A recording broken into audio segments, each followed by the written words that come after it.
I just dream of the sights of the city. Hello! So, for my musical influences, it definitely started with my family. Growing up, I'd always see my grandma playing the piano, my dad singing, and my cousins eventually making their own songs. Seeing people really close to me do those kinds of things made me think, well, maybe I could also do stuff like that. And so along the way, I would listen to Rebecca Sugar, and her music would always make me feel happy or at peace or comforted. And so I think in terms of my songwriting, that's something I also try to strive towards, is kind of giving that kind of calming or happy energy. And along the way, I also started listening to Boom Beeperit, Mitski, Liana Flores, and Dodie.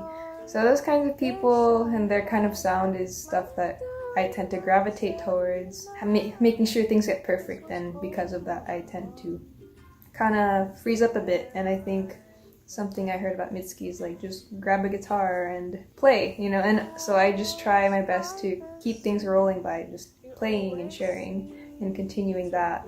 And I like to listen to other kinds of music and other kinds of styles, but those are the kinds of people I tend to gravitate towards in terms of musical influences. How did you get involved with iBuildBridges? So the way I found iBuildBridges started with me walking around campus.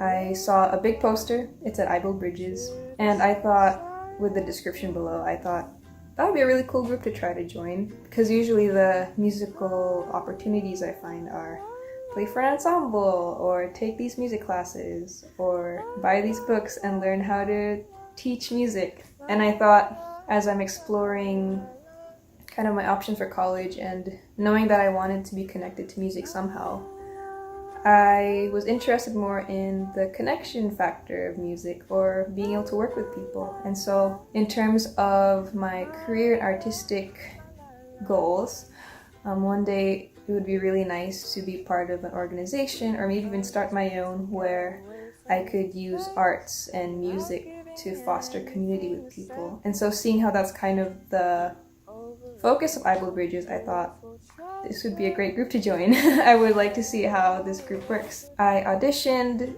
didn't get in, but then through the pandemic auditioned again. And so now I'm happy to be part of the group.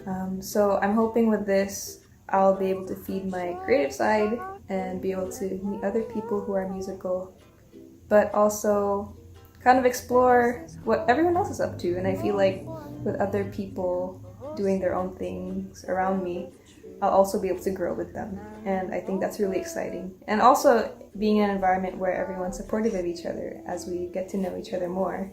What advice would you give to the world to be more united? I would say just show up for one another. I think especially in creative things, and maybe not even creative things, I feel that we tend to lean towards competition, right? Like we have to be better than the other person. And I feel like for me, I tend to freeze up and start to compare myself, and that tends to kind of stop me from wanting to do things. It sounds scary, but I think being able to show up for each other and seeing each other as more like collaborators than competitors, that's one way we can, one, be there for each other and support each other in our goals. And it's not always a competition, I like to think. So I feel that if you show up for everyone else, support each other in their goals, I think as a whole community and beyond, we can rise and thrive together. At least that's the hope. I just dream of the sights of the city, fantasizing of the lights glowing gold. I just dream of the bustling taxis and the